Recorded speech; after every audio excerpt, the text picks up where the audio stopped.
Thank y'all for coming back for another episode of Live on Purpose. Today, we got something really special for y'all. We're going to flip everything up, and we're going to talk to Purpose herself. We're going to ask the motivational, inspirational speaker a few questions, and we're going to see what she got to say about things. See y'all in the field.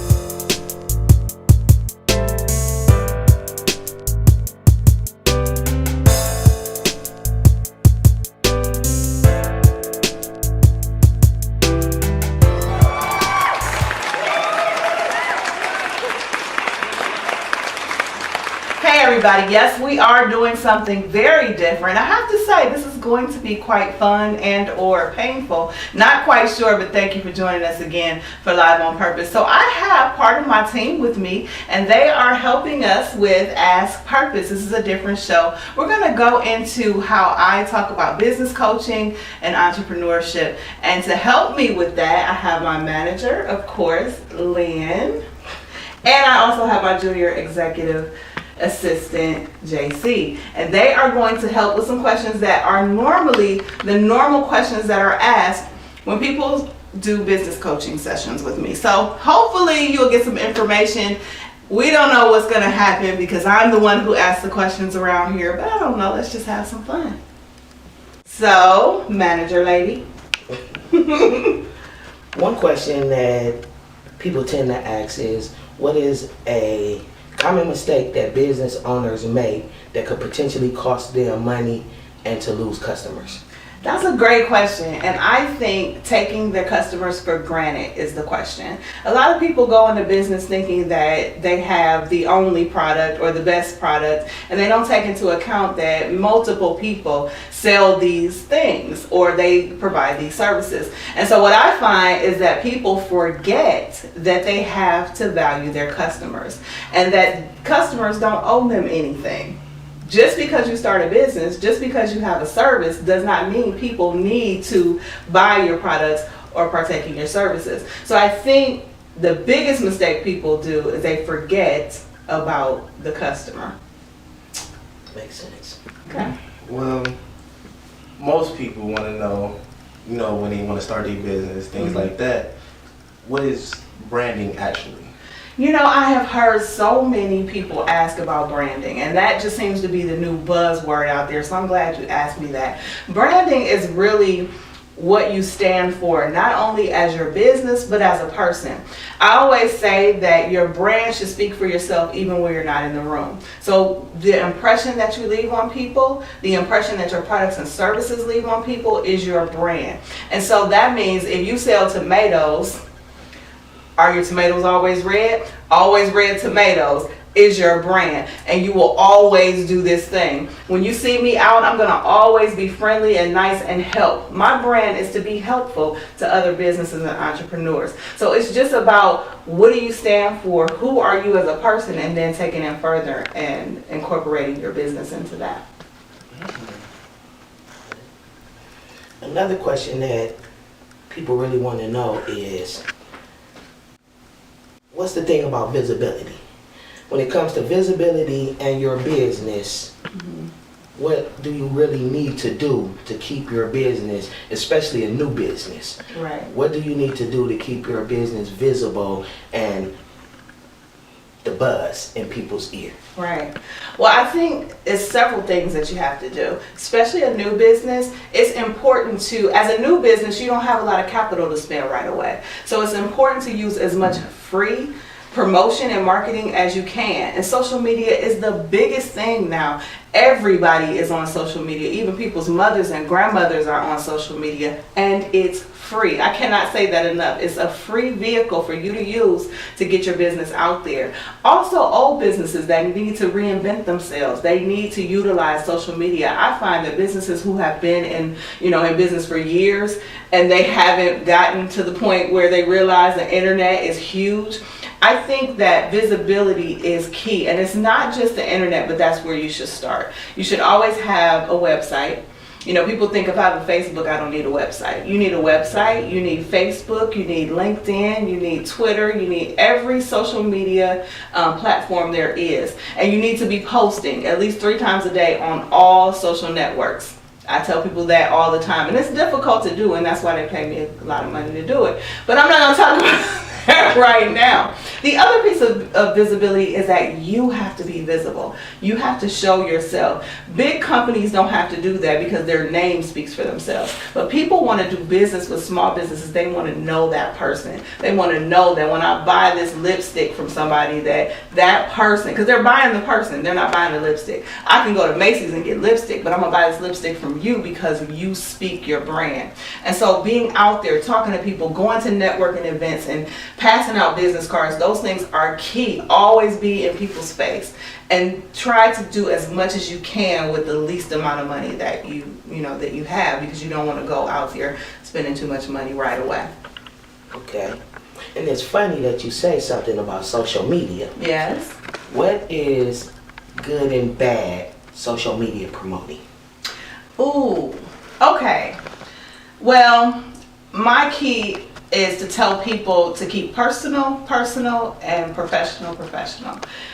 People don't want to hear about your bad relationship. People don't really want to hear about your good relationship. They want to hear either inspirational things or about your business. So you want to always keep a consistency when it comes to posting on any social media networking. So you want to make sure that you are positive, that even if you're not posting about your business, you're posting something inspirational.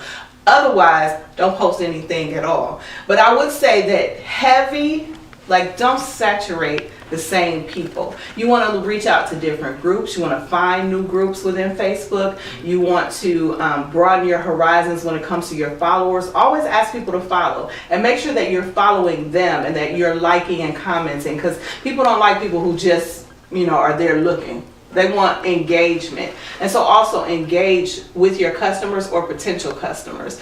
Bad would be to just promo all the time and never even engage with people. You'll never get customers that way. You'll have your business will be in their face, but it'll be like, oh, here they go again, And so don't oversaturate social media with your business. Okay, that makes sense.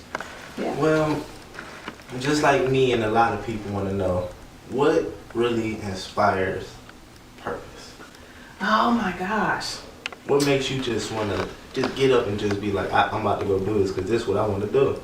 You know what? I feel like I don't have a choice in the matter. This is my purpose, my destiny is to help other people. I have a voice and I have things that people need to hear.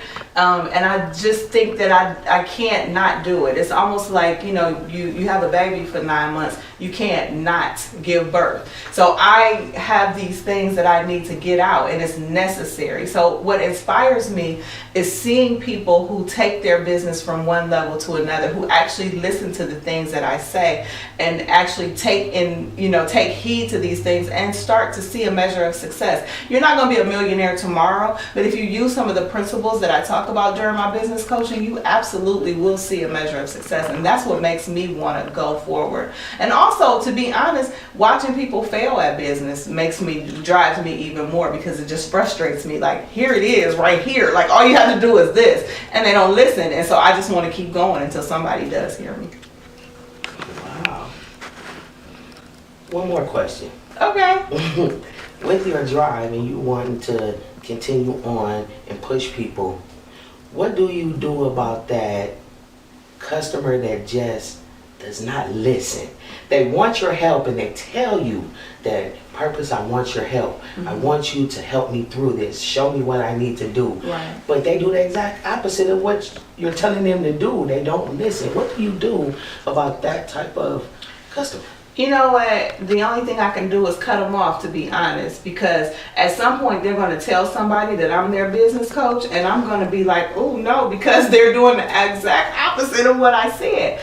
But I come across a bunch of folks. I come across people who see what I do and they want to do what I do. And so they just like, they're just trying to be my customer, or they're just trying to be in so that they can do. It happens to people all the time. You want to do what you see versus trying to do what you're called to do. So I see that too. So I get them all, but the one that doesn't listen, I think, really is a technique, and I have to try different techniques to communicate with that person. You have to realize that there's different types of personalities. Everybody is diverse. Everything is not cookie cutter. So I might give it to them, but not in a way that they understand it. And although they think they're executing what I've given them, they're actually doing something, like you said, the total opposite. So I have to bring them back like, hey, that's not exactly what we're talking about, and let's try it a different way. You find that all the time, like, you know, because we all come from different backgrounds, so things are different. So I don't want to cut them off right away. I'll try different ways, maybe 2 or 3 times, or then I'll find somebody else who might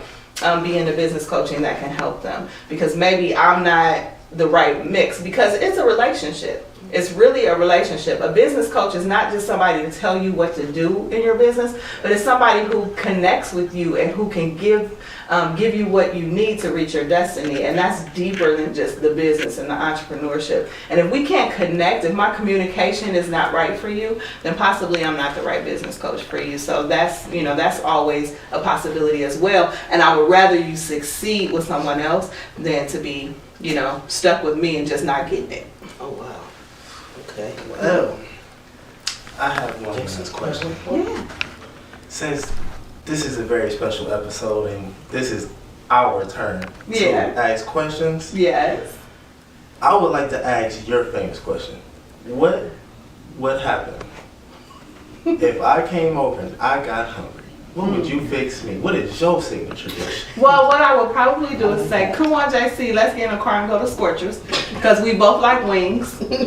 No, I'm just kidding. Okay, so, you know, I have a son and a daughter, for those folks that don't know me, and I have big kids. They're not, you know, they don't play around when it comes to the food. So, you know, my best food is Thanksgiving dinner. It's my the whole thing. Like, when I cook the whole thing together, it all makes sense. When I cook them separately, sometimes they're not the same. So when, you know, macaroni and cheese, greens, candy yams, whatever, turkey, chicken, whatever, all of that stuff, dressing, all of that, when I cook it together, it just like, it all just melts in your mouth. But sometimes if I cook it separately, it's like, where's the other stuff? Because this is not necessarily as good. So I like to cook Thanksgiving dinner at least 5 or 6 times a year. Oh, wow. I do. You know how sometimes you're like, I just want some of that Thanksgiving dinner, and it's not Thanksgiving, Right. but you just want it. So yeah, I probably wouldn't though. We probably would go to Scorchers, because it would have to be, you know, I love cooking, but it has to be because I want to cook, or I just feel like cooking that day, not because JC came over. But I love you. But listen, I want to thank you guys for being here. I know it's not easy. I know, because I do this all the time to ask questions, and I appreciate you guys taking me out of my comfort zone. I hope that somebody learned something today, and you know, we should do this again. Yeah, we Absolutely. We should. All right, thank you guys.